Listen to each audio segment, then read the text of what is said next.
This is Today in St. Louis, focused on you.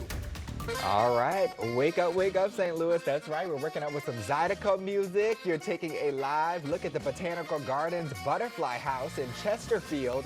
It just reopened after being closed for maintenance, and they're celebrating with all sorts of Mardi Gras celebrations. That's right, we'll have more on that in just a few minutes. Listen. I thought I knew instruments. What did you call that? Zydeco. Oh, I don't know what the. Yeah. Learning new things this morning. I would funky have said brat. accordion. Good morning to you. It is Sunday, January 25th. I'm Travis Cummings. It's the 28th, actually. Tracy Henson is here with us today, and Mercedes McKay has the day off, and we have just been having some windy days, really. Yeah, a little breezy today. That's going to continue. It's going to be overcast. I know we're ready for some sunshine. Yes. It's coming. It's coming. We got to be a little patient here for it. Your 7-day forecast, we're going to start things off just to show you that sunshine so we can have a little pinch of optimism out there for you. So yes, still cloudy. If you're like my mom, she thinks you can't go outdoors when it's cloudy for whatever reason. No, it's not going to rain today. It's just going to be cloudy. You can still go outdoors. 41 degrees for us today, a little on the breezy side. We're going to drop down to 32 degrees.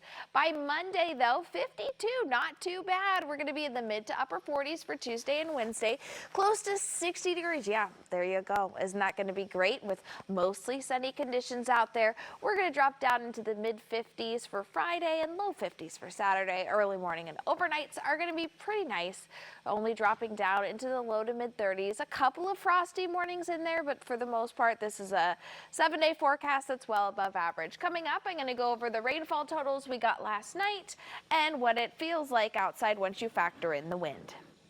All right, thank you, Tracy. Well, right now we're following 3 deadly shootings in St. Louis City that happened just hours apart.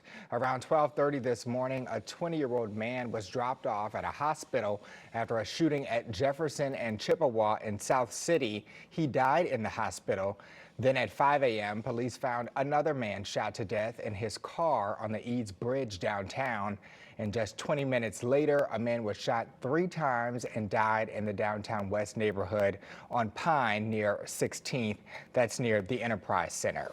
And these are all developing stories. You can get updates in real time when we're not on air by heading to KSDK.com or downloading the 5 on Your Side app. And I'll remind you, it's free on your phone's app store. Well, new this morning, we know the details of a crash that killed 1 person and injured 3 others in Pacific. A vehicle drove in reverse through a building in a strip mall along East Osage Street yesterday. The crash killed 61-year-old Jill Goddard. The other 2 victims and the driver have minor injuries. And this morning, the owners of a St. Louis bar are speaking out as the city threatens to condemn the building they rent. Right now, Bar PM is still boarded up after a police car crashed into it more than a month ago. 5 on Your Side's Andy Crawl breaks down the letter from the city. Hearing a drink being made at Bar PM on Saturday night is very different than what it sounded like around 12:30 a.m. on December 18th. No, you're not. Yes, you can.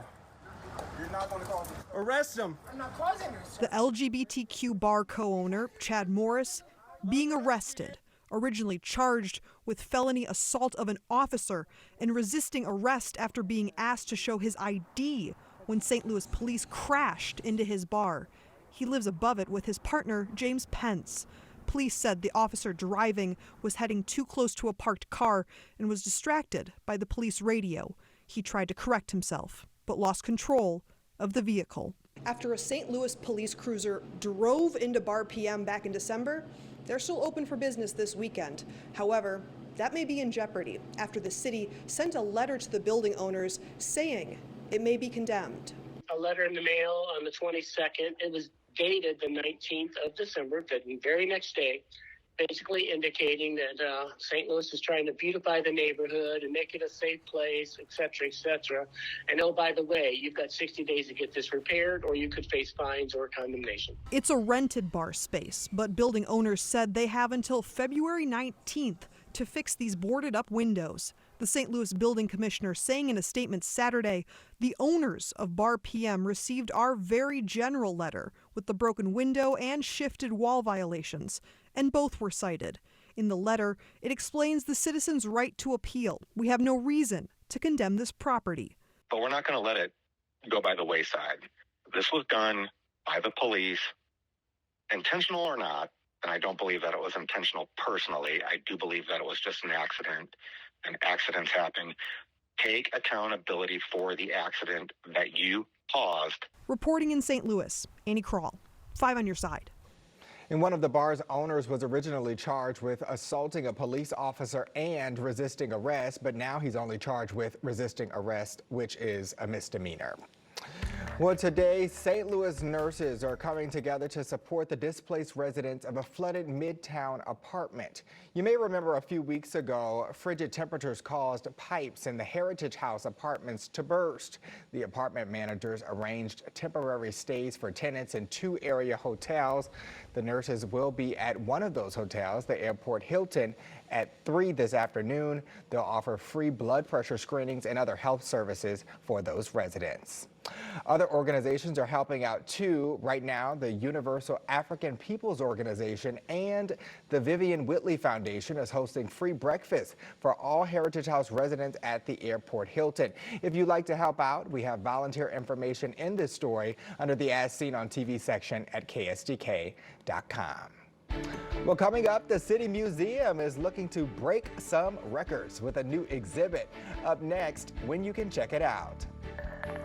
Plus, are all Girl Scout cookies created equal? Tag along with our National Verified team as they break down some of the regional recipe differences. They most certainly are not. All right, showers are out of the way of the St. Louis area. I'm going over our conditions for the rest of the day and what the wind chills are like out there. And today, the Chiefs and Ravens and the 49ers and Lions will face off to determine the 2 teams headed for the Super Bowl. We want to know who you think will play in Vegas this February. Right now, looks like most people favor the Chiefs versus the Lions. You can vote right now by going to ksdk.com/vote.